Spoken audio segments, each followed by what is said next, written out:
Well, I'm back. Sorry for the lengthy delay between videos. I was on holiday, and then a lot of different responsibilities came up at the same time, so I needed to focus on doing all that. You might have recognised, based off the title of the video, that I'm doing something slightly different today.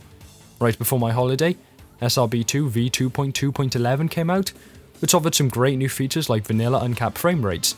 All very good, but for anyone thinking of going onto Sonic Team Junior's Discord and downloading it, don't do what I do and leave the unextracted folder in your downloads while on holiday, then only get around to installing the files after a good fortnight, having forgotten the warning not to download it straight into the SRB2 folder. That warning is there for a reason, as my game was corrupted and I had to go re-download the whole thing all over again. Don't worry, I've still got all my mods, but it did mean I needed to go and redo all my camera settings and controller layout, which got me thinking. SRB2 is a great game in a lot of categories, and I like it a lot, but that doesn't mean I can't see places it can be improved. One of the major places I found that is in its controller support. The default controller layout, based off my own personal experiences on the DualShock 4 and from what I've seen other people say online, is completely unusable, necessitating that you go and rebind everything. The problem is, unlike keyboard and mouse where you can go into the controls menu and simply press the key you want to use, controller players have this. I'm not going to claim I know what half of this means, but for anyone who just wants to get into SRB2 without spending half an hour messing around in this menu, I'll tell you how I've set my control scheme up. For context, I use the DualShock 4, which is the PlayStation 4's controller. So while how similar most modern controllers are means that I doubt there will be that significant changes to how an Xbox or Switch Pro controller will need to be set up, I'll just make sure everyone is aware of that fact. I'll also go through some quick and easy graphical settings you should check to make sure they get the best looking game possible. And if you see that I'm playing some horrible bastardized control scheme that you feel can be improved, feel free to comment any further optimizations. This is just as much a call for help as it is a tutorial. With that clarified, let's begin. We'll start with some quick graphics settings you can apply, regardless of whether you're on controller or not. For anyone who doesn't really care about this and just want to get into my control scheme, I'll put a timestamp in. Firstly, you should just go through all of the settings you can find that are directly related to graphical quality and flip all of them to their maximum. For anyone who doesn't know, because you've somehow managed to hide from the fanbase that is ready to tell you it at any opportunity, SRB2 is one of the oldest Sonic fan games and has been in development on the Doom engine for more than 20 years. Therefore, it is not a demanding game. Sure, my crappy laptop lagged and crashed a few times on it, but that was almost always either because of a mod I had downloaded or because of apps running in the background.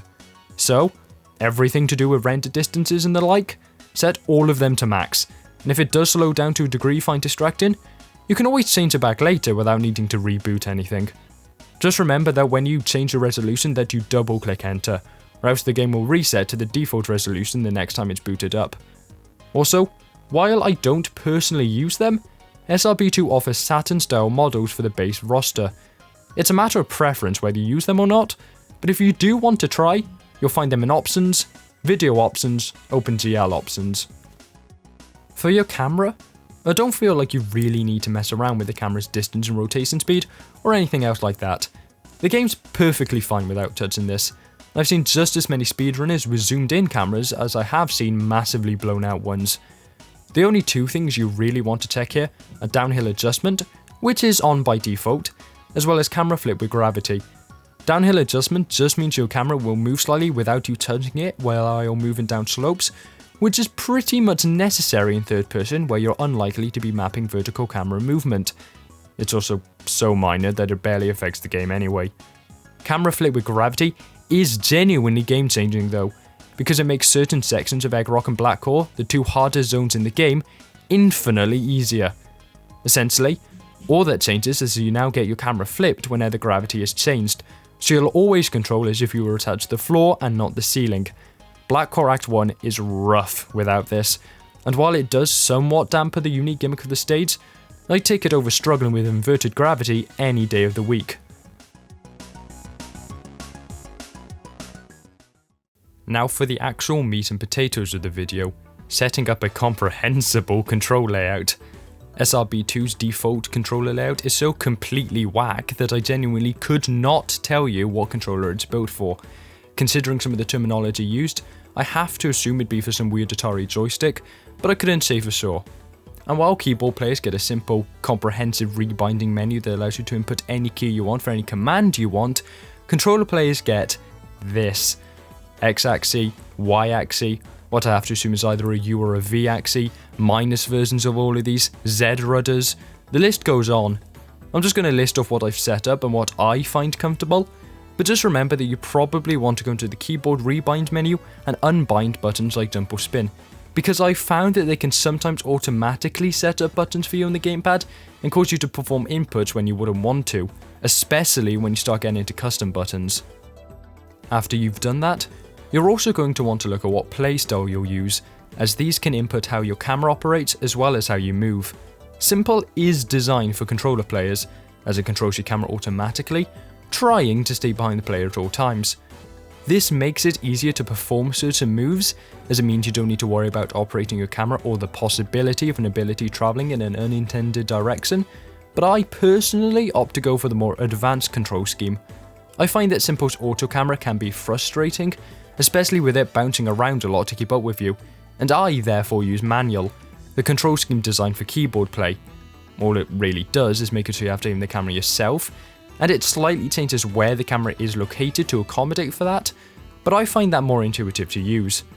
It is probably the reason why people have mocked me for my control layout in the past though, because it means my jump and spin need to be accessible while I can reach both joysticks, whereas I imagine Simple allows you to place them in a more conventional location. Joysticks are the easiest part of the control scheme to set up, because in comparison to Z rudders and such, it's fairly self-explanatory what the X-axis and the Y-axis are. To get the standard movement and camera layout almost every third-person game uses, you want to set up your move horizontal to the X-axis, your move vertical to the Y-axis, and your camera horizontal to the Z-axis. To invert any of these, you sick weirdo, just use the affiliated minus axis. You might also wonder why I didn't mention the camera vertical, and the simple answer is, you don't need it. The only times you'll need this is in multiplayer, for which this guide does not cover, or once you start bandit boosting during speedruns, at which point I'd assume you wouldn't need this guide. I also find that when I did attempt to use camera vertical, it just wouldn't work very well in control anyway, so you're best just avoiding it. With the assumption that you followed my advice and chose to use the manual playstyle, I'd recommend placing your jump and spin on your controller's triggers, so that you can access both while still maintaining control of your joysticks. To do this, setting up jump on right trigger is Z rudder, while spin would be on the Y rudder. And once you've done this, congratulations! You've set up everything you need to play the best vanilla, single player SRB2 you can experience on controller. If you want to play multiplayer, don't use a controller. I've never played multiplayer, but based off the number of options you need to bind buttons for, I don't think you could play on controller without serious compromises. If you want to play with some mods, to improve your game I'd recommend SRB2 Uncapped, which allows you to increase your frame rate much higher than vanilla allows, or you can download 2.2.11, XMomentum, which improves momentum and the vanilla character sprites, as well as overhaul movesets, and if you're using models and want to try out modded characters without there being a lack of cohesion, Jeck Jim's model pack, which includes models for most of the most popular mods. And if you do want to try out modded characters, make sure you bind custom buttons, as many characters will require them. This is fairly easy. Just go into the keyboard control sections, go to the bottom of the page, press backspace to unbind them, and then just press whatever button you plan to assign them to. I personally use the face buttons. I hope you enjoyed this video, even if it is a little outside my usual content, and ciao.